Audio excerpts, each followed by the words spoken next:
Hello and welcome again everybody to the Mineski Pro Gaming League Season 6.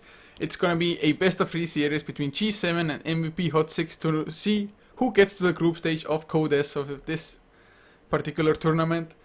And of course it's still game number 1 or just game number 1.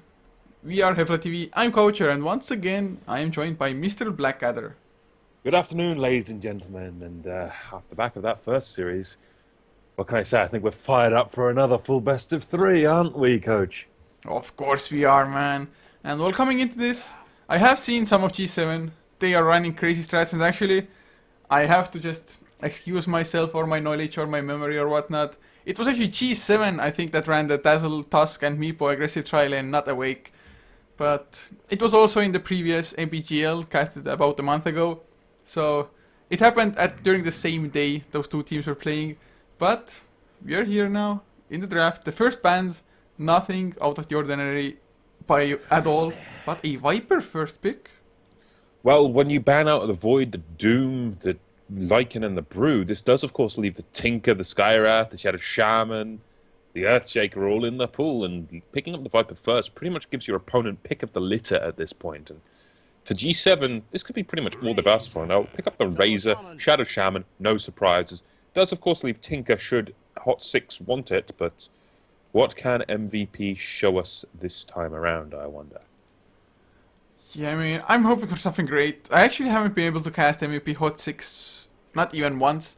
I have seen Musica standing in for Kingdom quite a lot, who are playing in the Division 1 of JDL Asia at the moment. But other than that, really haven't seen too much of HOT6, but Death Prophet, the secondary pick, so two extremely strong cores, both build themselves rather tanky or just hard to kill. Death Prophet with his movement speed, Viper with his just corrosive skin and building mech usually. But Razor and Shadow Shaman, I mean, just as strong of heroes, so no weaknesses so far.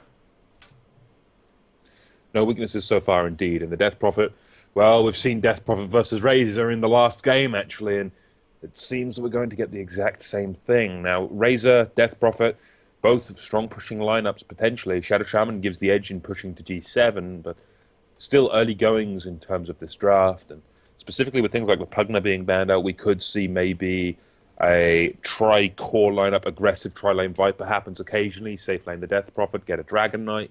That'll give you some more push, or you could go for something even more heavy in terms of the brawl. We've seen it, well, we've actually seen it twice in a row now. The Elder Titan, you pick up the Elder Titan for HOT6 for their final hero, and then look for the high magical or physical burst damage heroes. Yeah, it's... I mean, Magic Burst is always a nice thing to have, and being able to tank it up might even be better. But Gse7en, they do ban out the Jakira now, so respecting a support that has a high amount of push. Solid lockdown with the Ice Buff, I guess, being a long range one after all. But MVP HOT6, they also ban out the Pugna, so funny enough, both teams just focusing on banning out some push because one team has the Shadow Shaman, the other has the Death Prophet. Neither really wants the other one to have the advantage for the Death Ball. Well, neither has the advantage for the Death Ball, sure, but if we keep seeing this trend in terms of bans, and they've banned out the Jakiro, they've banned out the Pugna, I'm actually going to switch now back from banning pushing heroes to banning teamfight-oriented heroes, taking out the Tide by MVP HOT6 there. Do you reckon the Tide was a valid hero that Gse7en would run? I mean, you know Gse7en better than I do. Do they like their Tide? Well, I don't know them well enough for that, but I can hand them that Tide Hunter is of course a pretty damn solid offlane. Just great team fight overall. And yeah, I guess the Kraken Shell can just remove the Viper Strike and allow the Tide Hunter to possibly run away from the Viper. Possibly, certainly, but the likelihood of that happening in this game, now you've got the Earthshaker, I don't think that's going to be the necessary thing, because you've got the Earthshaker who can just block instead with the Fisher. Yeah, I mean, that's definitely the case, and actually I would have preferred like Centaur anyway against Viper, just as Stampede, such a great ability. Death Prophet, of course, doesn't really have any slows. Maybe once he gets the Yule Scepter, can stop people from running away during the Stampede. But MVP HOT6, picking up a Wraith King. We have no clue yet whether it's going to be a support or core one. I prefer usually support Wraith Kings, but at the moment having a Viper to slow everybody down, support Wraith King, or not, I mean a core Wraith King, should just be able to stay on target with his right clicks at least. Sure, he can stay on target with his with his right clicks, with specifically with the Viper helping slow. But do you really want the core Wraith for this one? You consider what the Wraith King can provide in the support role. I had this conversation actually with a friend of mine earlier today. You bring a good stun with a slow on the back foot of the stun. You bring yourself Reincarnation as a global, well, not global, but a good team fight ultimate, since it'll slow everyone up. You can just commit into the fight knowing that you'll die and slow everyone so you can get in the enemy's face. You also then bring good rotation with another support. If you put a Wraith King with a Skywrath, it works. Wraith King with a VS, it works. Wraith King with a Leshrac, it's pretty damn strong. You get my point. As a roaming hero, Wraith King is very good at that. Specifically because the only items you really need are treads and a blink. Anything after that is luxury, and luxury that you'll go for, considering the lineup, will be the AC. That will help out the Viper, it'll help out the Death Prophet, and they're not natural AC carriers.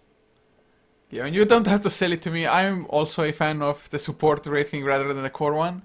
It's just, I was lining up some positives that the core Wraith King could have at this point, but Gse7en, they go for the centaur now. Stampede up against Viper, like I already mentioned, a pretty nice thing to have. Plus, Gse7en now, they have a scary amount of lockdown.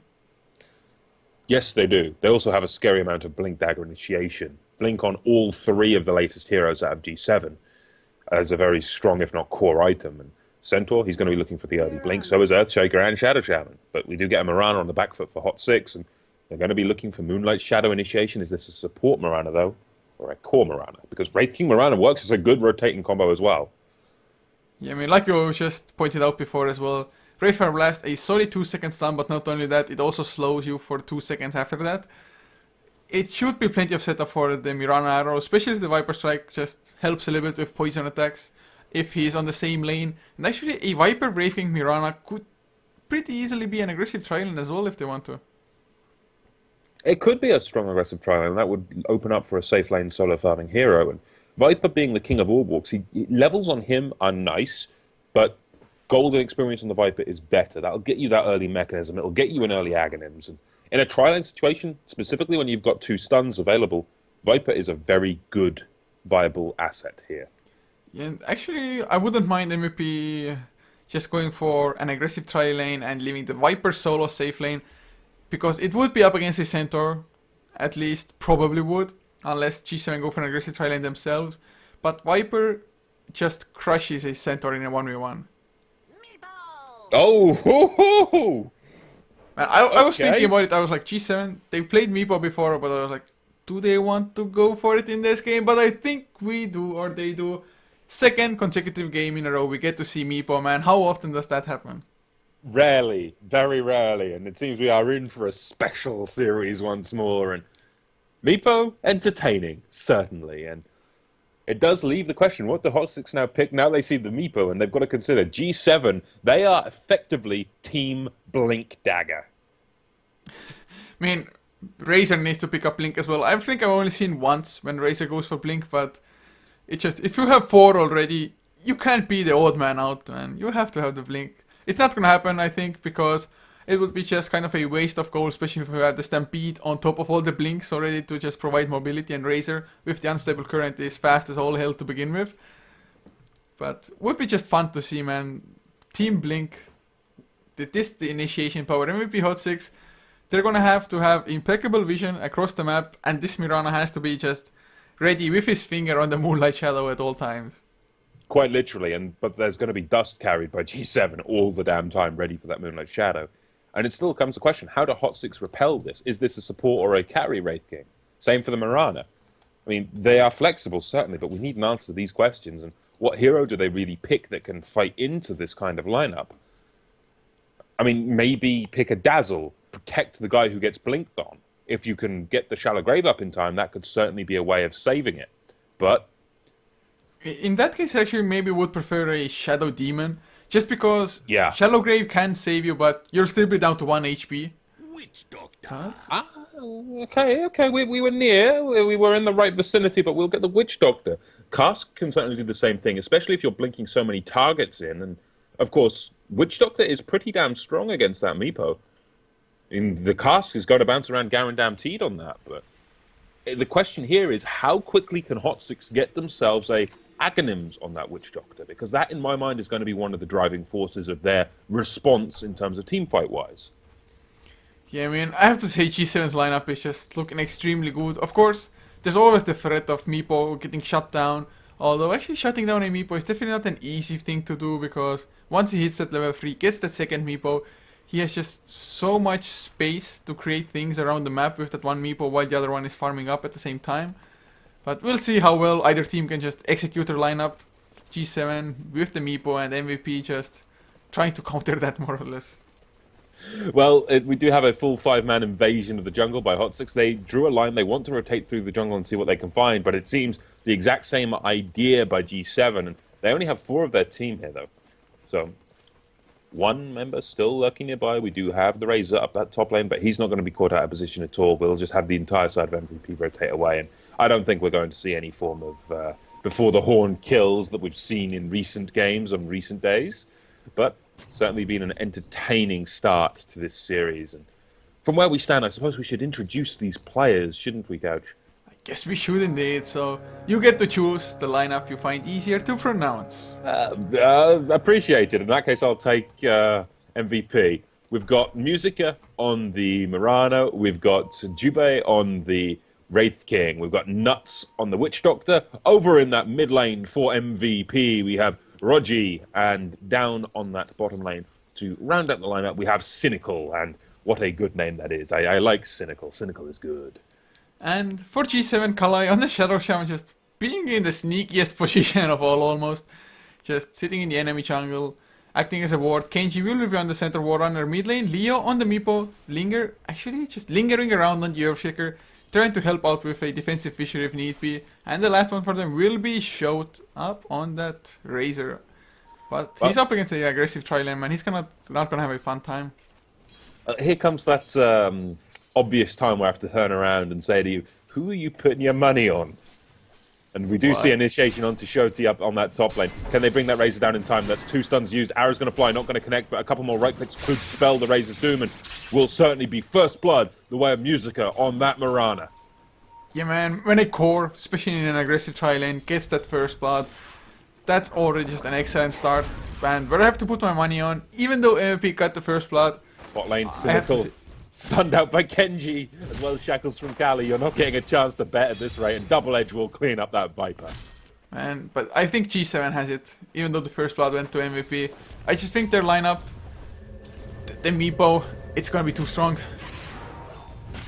I can understand that. The big dagger initiation, the threat from Gse7en is there, but they need their daggers to come online early.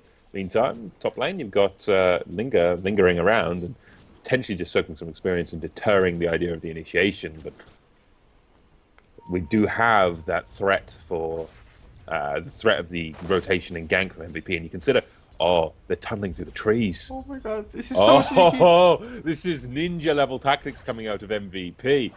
And this could be something fun. Oh, Nuts gave it away. Oh yes, he did give it away, but pings go out. They know this is going on now, and well, I doubt we're going to see anything come of it. But nonetheless, I'm going to say my money just for something different is going to be on the side of MVP. No matter how much I like Gse7en's draft, MVP have shown that they can be sneaky. That little action near the tree line, the first blood, I like this kind of play style. It reminds me of my old days back on EVE Online, but sneaky strategies coming out of MVP, they get my vote. Well, to be honest, just watching at the lanes, I mean, lineup-wise, I would favor Gse7en, but the lanes, they're actually pretty nicely done by MVP. Mid lane, Death Prophet is winning against the Meepo, as he probably should as well, at least until Meepo gets more levels into Poof, more Meepos to just spread things out. And like we mentioned already in the draft, Viper completely owns Centaur in the lane. Although Viper, yes, he died once, but that doesn't change the fact that he is still just an excellent matchup against Centaur. I'd completely agree, and we do see the level 3 up, so he's got 2 points in Nether Toxin. He's, at least for now, foregoing the Corrosive Skin, and in my mind he doesn't need it per se up against the Centaur, but as we stand, I would expect to see some early points in Corrosive Skin at some point, since that'll help reduce some of this damage, and it will also mean that whenever he takes damage from return, should it ever be skilled, that he'll be taking more damage and slow over time. It's one of those times where Corrosive Skin does more if the target tries to harass you. Yeah, it's Actually, the return is such a nice ability there, but Leo, mid lane, takes a lot of harassment. That's a regeneration roam puddled up, so I guess he doesn't care too much. Actually, Earthbind comes out onto the front as well. Another Crypt Swarm, but regeneration popped and he is just standing.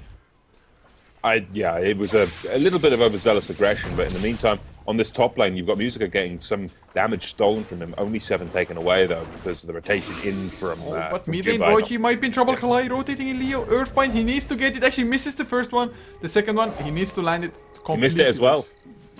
Now we could potentially see turnaround here. Leo could be in some trouble. We do see supports rotating in. Jubei is here. Do we have anyone else? All we need is one Wraithfire Blast. He gets caught on the cliff. He can't get it off in time. But the turnaround from Leo will mean that one more right click will come in and Roji on that Death Prophet will clean up the Meepo. And that's what we need to see early game. Top lane, however, Musica being forced back by Shoti and by Linga. It's quite the aggression across the board right now. And from where we stand, I think I'm very comfortable in my bet on MVP. I mean, they're pretty much winning every single lane at the moment.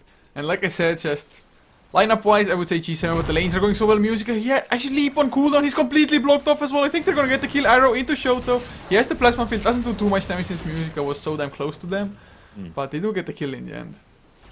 Well, unfortunately for Musica, if you get blocked in like that after leap's being used, you're pretty much dead. There's no way to escape that from where we stand. And it's one of the downsides of the Mirana. If you don't have leap, you're dead.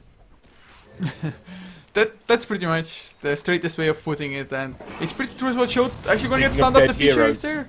Musica answers, but with the Starfall, it's not enough. In comes the Stampede as well, though. That's a very high level center already, and Meepo is here. Leo wants to come in and will clean up that Mirana a second time. Doesn't get anything, and Shoti will be able to survive this one, and they'll get the turnaround kill onto Jubei. That was a bit of overzealous aggression right there, and Gse7en clean up 2 for nothing.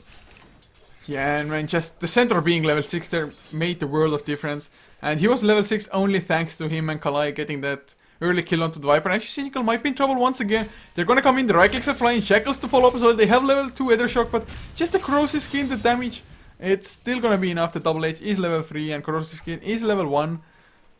I was skeptical for a second, but I believe I just said something about being comfortable in my bet. I may be wrong. And farm-wise, every lane is still kind of winning. Razor now has surpassed Musica, since of course Musica has been left alone there on the top lane. But the kills, they are definitely looking good. Especially, man, Leo on the Meepo needs them bad. He's not even level 6 yet. Whereas Death Prophet level 7.5. Which is going to be a big problem for that Meepo if he cannot get that level advantage. We mentioned in the last game how important that level advantage is to a Meepo. And currently Death Prophet just dominating the lane. It's helped her out so much, and I would not be surprised to see an early tower push coming up at some point soon.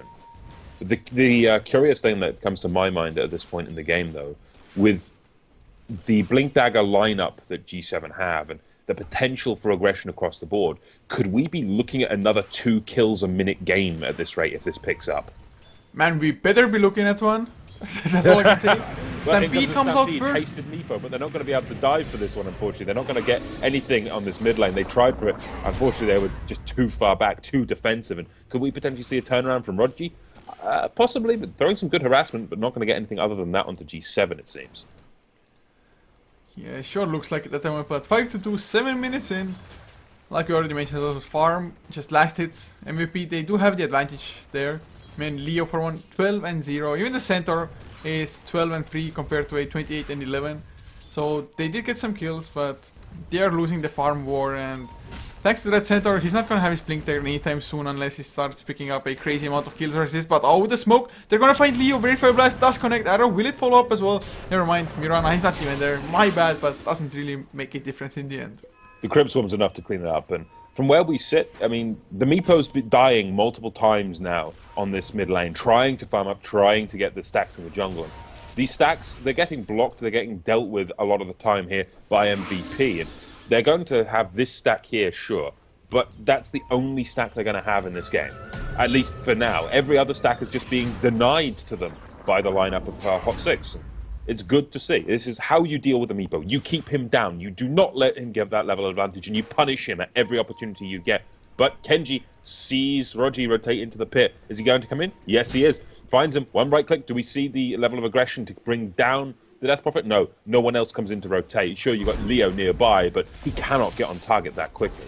Speaking of Leo, his mid lane Meepo could be getting some trouble here. The Malavik misses, unfortunately, but still. Push across the river, could potentially see this. Uphill, high ground, Kali does eat a Wraithfire as well as a Crypt Swarm, but that's all she wrote in terms of aggression at this point in the game. They can't follow that up. They can't just relentlessly dive at this point. However, when Jubi gets his level 6, when he gets Reincarnation, they can play that relentless aggression level of Dota. Yeah, it's going to be huge. I mean, especially once the mech is finished up on Cynical as well on the Viper. He is about 500 gold away from getting the recipe for it. So once they get that, the early mech, it's actually Razor is building for one as well, so I guess they're going to finish it about at the same time. Shot might be a little bit faster even. I should think the mech on Shot will be slightly quicker. He's had more kills, he's not died as many times, and he's had the farm up here on this top lane. And then again, he's not died much, but this could be the opportunity. We do see 3-man rotation with Moonlight Shadow. They want to kill the Razor, but oh, Kali, you're dead, sir. Crypt Swarm will clean up that one. That's a killing spree for Rogi, and now they're going to look for the Razor. Sure, Plasma Field's going to do some good damage, but in comes the cast. Arrow going to fly. Arrow doesn't connect, but it does not matter. That's a 2-kill swing the way of HOT6. Yeah, I mean, this game is just lots of action early on. 10 minutes in, 10 kills as well. Not quite, or just half away from, I guess, 2 kills per minute, but we might still get there once the Meepo just actually gets active, gets online. So far, though, shut down rather efficiently with his just ability to get last hits or any XP at all. Well, considering he's been shut down so much, do you think we're going to see a deviation from the Aghanim straight build? Do you think we're going to see a Blink Dagger first instead, just to try to assist in getting some kills on the board? And now we get the Stampede going. They're going to go for nuts here. If they can get the Witch Doctor, that'll be huge. The Fisher comes in as well, but the Crypt Swarm doing good return damage. The Hook Stomp will be enough to clean that one up, though, and now they're going to look for Rogi on the back foot. Shackles are there. A couple of right clicks in from Shote, who's also stealing damage away from Rogi. This could be a huge kill, but they need some form of stun. They need some form of slow, and now Rogi's going to start healing up, and now we get the arrow to fly. It's going to connect to a creep, unfortunately, and we can't get any follow-up. Wraith King will die just to the collateral damage, effectively, and Shote will pick up the double, managing to finish off that Death Prophet in the end. And that was an excellent fight for them. And of course, just Earthshaker having the secondary Fisher, they're making a world of difference as Leo. The Paralyzing cast, the Death Ward as well, slowed down by Cynical. Viper Strike spent for it. That's a good kill. That's a good investment of ultimates. The Death Ward's cooldown is not that long. The same for Viper Strike. 73 seconds on the Viper Strike, and the Death Ward up in 69. It does not matter. They invested 2 kills, they got the Meepo again. Punish the damn Meepo. Order 1 of this game.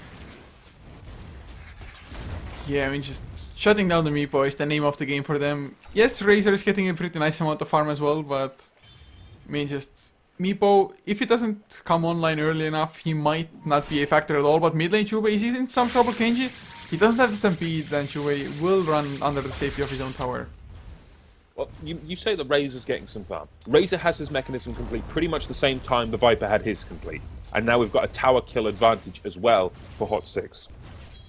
When they both have their mech, it's not a problem. Sure, Shote's getting some farm, you say, but it's equalized across the board. Now we get Mass Serpent Wards commit, though, and they're going to try to exchange a tower for a tower. If Shote had components towards an Aghanims or a BKB already coming up, sure, I would say he's getting too much in terms of the early game. But from where we stand, I think HOT6 are at least safe for now, and now we get the attempt on Kenji. However, their tier 1 is down. In comes the cast, though, and the Stampede to try to get away, but where is the follow-up? They've got the Exorcism. Everyone's under the cover of the moonlight, though, and in comes the Wraithfire. They're going to focus on Kenji. If they bring down the Centaur, that's going to be huge. Death Ward commit, and easy kill going the way of HOT6. Now they're going to look with this Exorcism to bring down that tier 1 tower in the mid lane, and it is the first order of business here. Anyone comes to defend this, they are going to potentially go down to this combination of damage coming out of HOT6, but equally, Fish is to fly. Plasma Fields as well, doing good damage in response. Gse7en, but they just cannot hold their tower at this point. And we've got to consider, we almost have that level 6 on for Jubai, so we can see that relentless aggression level of Wraith King at some point in the near future. I think they can easily go in aggressive, especially since Death Prophet Rogi, he has the level of farm that he does. He's 4-1-1, 75 last hits as well. He's pretty much 2,000 net worth ahead of the Razor, which is the second highest in this game so far. And if the Death Prophet gets off to a good early start like this, it's actually pretty hard to bring him down, and he went for a straight out plate mail. So, is this Shiva's in the making, and is this the best item choice? Shiva's Shivas are AC, both from the plate mail, but it's it's a hard question to answer, really. I mean, generally you'll want your BKB. I mean, the BKB is going to mitigate the stomp, it's going to mitigate the poof damage, as well as pretty much everything on the board of G7. I mean, BKB makes the most sense mathematically, but how much is there in terms of physical damage where this plate mail is warranted, assuming it's a Shivas, or if it could, of course, be an AC to help in pushing down towers, but is the plate mail wise? Is it the right choice? I don't think so. There is just too much in terms of magical damage. I just did the quick napkin math in my head, and it's an interesting one. It's going to be interesting how it evolves. But in the meantime, bot lane, Cynical does get jumped on. They drop the Mass Serpent Wards as well, and he just gets burst down. I'm not sure why they committed the Mass Serpent Wards for that, but they managed to at least pop the Viper in half a second flat. Yeah, just getting a little bit overzealous there, but kill secured, I guess, although pushing a tower just becomes a lot harder now. But Moonlight Shadow is there. If they can land an arrow, it can be huge. Jube, he's gonna go in first. Kenji gets body block, actually going for the blind hoof stomp. They had the Observer, but no sentries, and they make their escape. Just Kenji, what great presence of mind there, knowing he got body blocked, straight up hoof stomp and blink. It wasn't quite that. If you saw when the Wraith King was there on the map, he came out a half second before the moonlight took effect, so the ward saw him. Oh, man, but still, man, he got body blocked then straight after the hoof stomp. Yeah, true. He did hoof stomp immediately on the body block, but you get my point with he revealed himself, and that's why they knew the Moonlight Shadow was there. Since they don't have any sentry wards, it was the only way they could have known.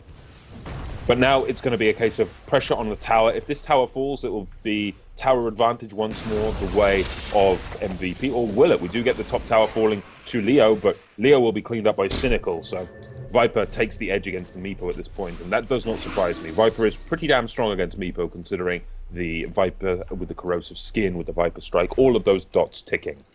I have even no idea why Leo started moving towards the Viper. I guess you can't really outrun him, but just run away with at least one Meepo and poof the others to him. But he just completely ran into Cynical and paid the price. So it's gonna get slowed down as well. Of course, without the Viper strike, it's pretty hard to try to just pin them down. But it's 9-9 at the moment. But I think just the momentum and everything is hugely favoring MVP. I would be inclined to agree. I mean, the Blink Daggers still are not coming online for G7. We're 16 minutes in, and I don't see a single dagger. Actually, I do see one dagger. The Centaur has a dagger, but is that enough on its own? I don't believe so. And now we got pings out from Dubai. They realized, yeah, Kenji is here. Let's just put a ward down and just keep him zoned out. And now comes the Exorcism. They're going to commit to this tier 2. This is going to be very problematic here for G7. In comes the Hex, Shackle, Ward Trap onto Cynical. Bringing down the Viper's a big thing, but Arrow's going to fly through. Impacts on Kali, but in comes the Centaur. The Stomp does land, but where is it? The Centaur needs to come in with that Stomp, but Death Ward's being committed now by MVP. They're getting good damage across the board. Stomp does connect onto Rogi, and now we get the Echo Slam, but it does not matter. The Death Ward is just doing so much work in this game. Equally though, Musica will try to bring down Leo. Doesn't manage to do so before Kali and Leo finish him off. It's a 3-for-1 trade in favor of G7. Not the fight I thought we would get at all. I mean, 100% agreed. Of course, the Viper, it was a pretty nice jump on him, although the Shadow Shaman didn't have a blink, but Stampede Hex was good enough, and beautiful Ward Trap to follow up as well. Actually, Viper even managed to pop his mech before dying there. Still not enough as Chubei. He has to be extremely careful now, man. He's just one tick away from dying, but more TPs are coming. Viper's there. Kenji blinked in a little bit too late. Paralyzing cast to bounce around between Leo. Viper strike up onto the lowest Meepo, and Kalai gets the shackles. Yes, the poofs go out to safety, but Kenji, he's in no man's land now. Can he possibly blink away from this? I don't think so. They're going to... Actually, no, he does manage to blink away from this, but Viper does finish off the Shadow Shaman in the meantime. Now Kenji has to run for his life. However, TP to the tier 2. Jubi wants to try to get in on this and try to catch Kenji, and if we could see a blink dagger up on anyone else, they could catch Kenji out, but no, they'll bring him down with the long-range Crypt Swarm, disabling the dagger for a half second, and now the stun, the clean up, and that's 2 kills going the way of MVP HOT6 off the back of defending their tier 1, which still stands, I'll point out, and the Meepo only got away on 20 health. He TP'd away the main Meepo as soon as it started coming under fire. Yeah, I mean, thank God that the Meepo escaped. I mean, G7, they just cannot allow Leo to die anymore. He is number 5 in net worth. I mean, he's not doing that bad, I guess, but just for a Meepo to snowball, you need that much more. He's level 11, 18 minutes in, whereas I think in the last game we saw the Meepo in, he was like level 11, 10 minutes in or something. Yeah, he was level 11 10 minutes in, and he had a 5-6 level advantage across everyone in the late game. It was absolutely nuts, the progression we saw out of the Meepo from, I want to say, that Awake. was, yeah, from Awake. But So, equally, HOT6 showing they know how to handle the Meepo. The Meepo is the rodent. It is a pest in this game. He is everywhere and nowhere at the same time, and if we can just see this level of control from HOT6 the entire way through, I don't think the Meepo is going to be a factor. Equally, though, we need to see these Blink Daggers come online. Linger needs a Blink Dagger for Gse7. Equally, so does this Meepo. But the Meepo's trying to get an Aghanims first. Sure, he's 1,300 gold away from the Ags. He still needs another 2,150 on top of that for that Blink. It's a flat-out requirement. He needs a Blink to be able to get on top of these targets, especially if the Viper's going to be trying to kite him. yeah, and I mean, that's their biggest lack at the moment. Especially since Death Prophet, he is going for the Shiva's card. He has the recipe as well, needs another 1,000 gold for the Mystic Staff. But he only has 1,000 HP, and if you could just get the jump on him, it would be so easy to just poof him down. Even if the Centaur gets close, but Centaur, he has just so many targets to go for if he's the sole Blink Dagger carrier for their team. So like you said, man, those Blink Daggers, they're so crucial, but apart from the Earthshaker, nobody's... Top lane, Leo. Musica tries to bring him down, but in comes the Blink from Kenji saving the Meepo. That was a trap. That was such a trap. Well, Musica did solo kill Meepo off like 5 minutes ago or something when there was a fight mid lane. But that's 5 minutes ago when there's another fight going on. This was just a Meepo caught on his own farming. You thought, yeah, no, that's I easy. mean, there was a fight going on, but Leo and Musica were up against each other 1 versus 1 at the top lane at the same time. So Musica, he thought he can just recreate the situations, get another solo kill, but Kenji, that sneaky little Centaur. Of course, how can you be sneaky on such a huge hero like that? But he was where he was needed. I suppose. We do obviously Dubai looking to pick up a Blink Dagger at some point in the future. I mean, we say Blink Dagger teams for Gse7. If we consider HOT6's lineup, who's going to go for the Blink Dagger on their lineup? Potentially, you could see a Blink on Witch Doctor. It's a very rare pickup, but does happen. However, he's going to be going for the Aghanim Scepter this time around, and I don't blame him for that.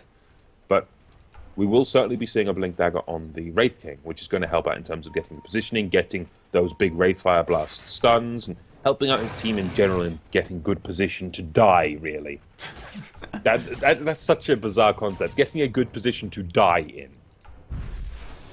Wow, Mass Serpent Wards for Ancient Farming going on from Gse7en at the moment. I guess they do help out with their splash and all, but even with the Mass Serpent Wards, I feel like, oh man, Moonlight Shadow. This might be disaster. Crypt Swarm, Shiva's card onto 3 enemy heroes. Silence to follow up as well. Stampede is there, but Kalai, he already got stunned, as did Linger. So Earthshaker not going to be able to escape this. Show might be. Oh no, he's going for the TP out. Not a success. That was an absolute catastrophe. That was just an absolute cacophony of kills in favor of HOT6. They knew it was happening immediately, and they just dealt with it properly. They sneaked in, dropped the exorcism, and then everyone else was there. That Shiva's guard was pivotal in that fight. I mean, while they fight, it was another silence onto 3 heroes as well. They couldn't even defend themselves, for God's sake. And this is going It was to a massacre. There's no way about it. Just, oh wow, and even a tier 2 lost because of it. MVP, they just extend their lead, I guess, now. Well, if they can keep that lead going, HOT6 do have a good advantage, and I suddenly feel much more confident in my bet. This is where it's all going to go wrong, just because I've said those words, but it is still good fun here. Yeah, I mean, just when I compare net worths, Leo, he is still struggling on the Meepo, but he's not too far behind of Musica on the Mirana, for example, at the moment, nor the Viper, really. So the Death Prophet, at least he's getting a pretty crazy amount of farm, plus he's closing in on the level 16, but Gse7en, they're going for Roshan. Meepos are going to come in now, but there's no Mass Serpent Wards. And is this another mistake? It could be. This is completely revealed, and we do see the rotation nearby. Do we see the want to fight this one, though? They don't have the Aghanims yet for the Witch Doctor, which would help, certainly. And everyone is nearby. Arrow's now going to fly. Now we get the fight looking to kick off. Going to impact on a Meepo, but where is the rotation in? In comes the Shiva's Guard. They drop the Mass Serpent Wards, but the Fisher catches everyone as well as the 2-man stomp. Down goes the Death Prophet. Now we get a Death Ward going off on the back of this one. But Nuts is taking so much damage, and so is Dubai. They cannot stand under that. They're fighting under the Mass Serpent Wards, and that's 3-4 men dead and a buyback. Now off the back of this one, they're going to look to fight back in, bring down the Wraith King a second time. And in the end of the day, well, it's not even over yet. They're going to look for HOT, and if they can bring him down with the Exorcism, that's going to certainly help. And down goes the Razor. Equally, time to bring down some Mass Serpent Wards, get some gold, and they could certainly rotate for Roshan. It is so damn low. That fight, in the meantime, I believe that was a buyback by the Death Prophet, so that was a 4-for-3 trade, plus the buyback, but it's going to be Roshan here for Orochi, trying to repel Leo. If they can get the Aegis on Orochi, which they will successfully do, they can fight and bring down the Meepo a second time, and getting caught by that Shiva's Guard, the Exorcism, it is too much. They're caught in close proximity, but in comes Kenji off the stomp on the back foot. Double edge to go down, and Roji will fall a second time. However, he's got the Aegis, he'll come back. Meepo doesn't return, however, and Musica still going to be going toe-to-toe, potentially, with Kenji. But we do get a Hexium from Kali.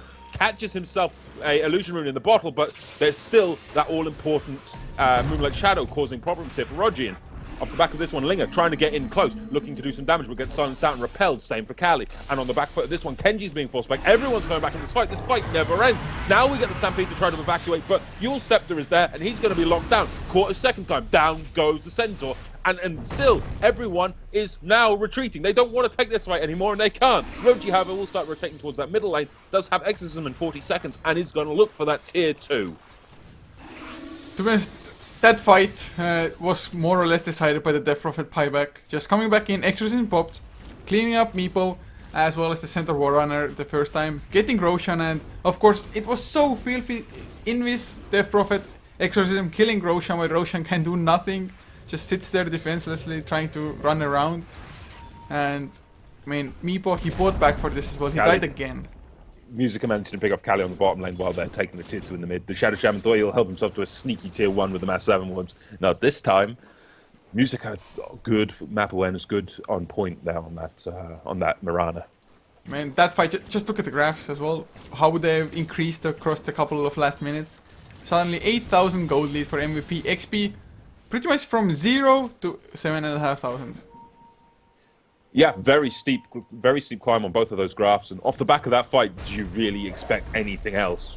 That fight was so heavily in favor of MVP with the Aegis, with the Roshan, but now we'll get another fight breaking out. Everyone caught. Leo caught under the Shiva's Guard and the Exorcism. Sure, they lost the Witch Doctor for this one, but Leo will fall on that Meepo, and everyone's now forced to fall back. They can't fight under the Exorcism, and they're going to look for Linger. They will catch him with the Yules, and now, well, he's going to potentially go down here. Caught out with the Silence, Crypt Swarm, a couple of right clicks. Exorcism Ghosts are now going to start focusing him, and well, unfortunately for Linger, there's no escape from this one, and now they're going to look for Kali. If they can get Kali, it's perfect, but taking some good damage from those goats already, but it's forced to fall back, doesn't want to dive the tier 3 for it, and I can completely understand that.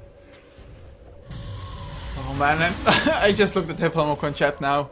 RIP, Graveyard, Roche Pit. That's exactly actually what happened at the Roche fight as well. Everybody dying, respawning, coming back to die again, but showed. As a BKB finished on the Razor. Might help him a little bit, but Exorcism, they still have to be aware of that. But if they can get the Hex onto Rochi, there's no Exorcism, they get it as well. Hoofstomp to follow, double edge. They do need it, they're holding onto it, finally get it. Moonlight Shadow, Yule Scepter up onto the Death Prophet himself. Can he actually escape this? Can he outrun them? Yes, he can. Are you damn kidding me? The Moonlight Shadow will keep them all safe. Sure, they commit with a really good initiation from the side of Gse7en, but there's nothing they can do to that Moonlight Shadow. They needed some detection, and they just did not have any.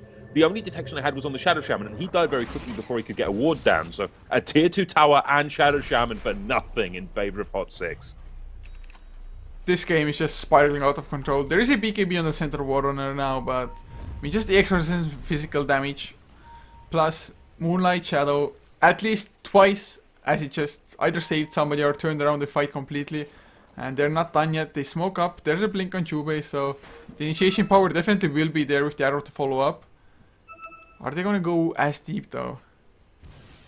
They might. They could decide to go aggressive once more, but we have seen how aggressive HOT6 have been off the back of these fights. And we've got that Blink Dagger now onto Jubai as well. They can look to set up on any of these heroes, and if they go on anyone, they're going to want to focus on Kenji. He's the only one with a dagger still at this point.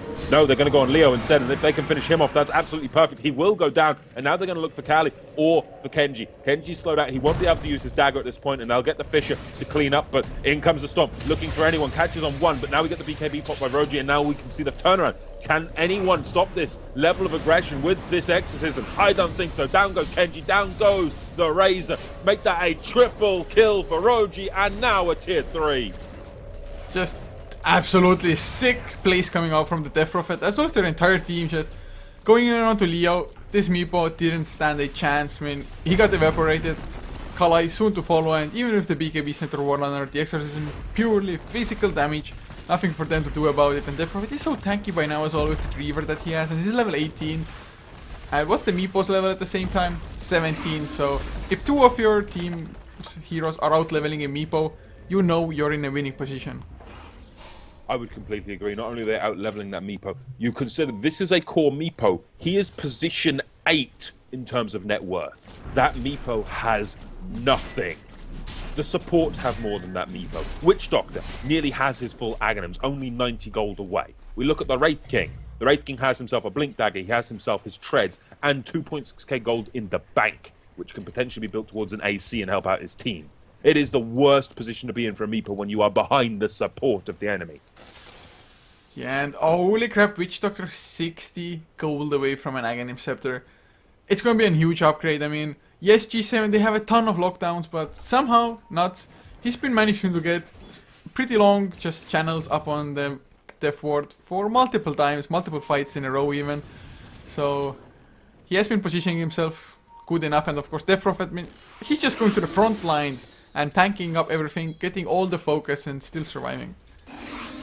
Yep, damn straight. He can front line like that, but now we get a smoke on the back. But Gse7en want to fight, and they're going to initiate. They're going to go straight onto the supports, but the stomp comes low. But now we see the Echo. They're going to focus on music. If they can finish him off, that's brilliant. But he leaps away. The Earthbinds don't do anything now. But Cynical chewing apart Linger. He's caught in the woods. He got ward trapped himself, and the Death Lord just dancing away, doing good damage. But in the meantime, Rogi looking for Shoti, and Shoti will fall.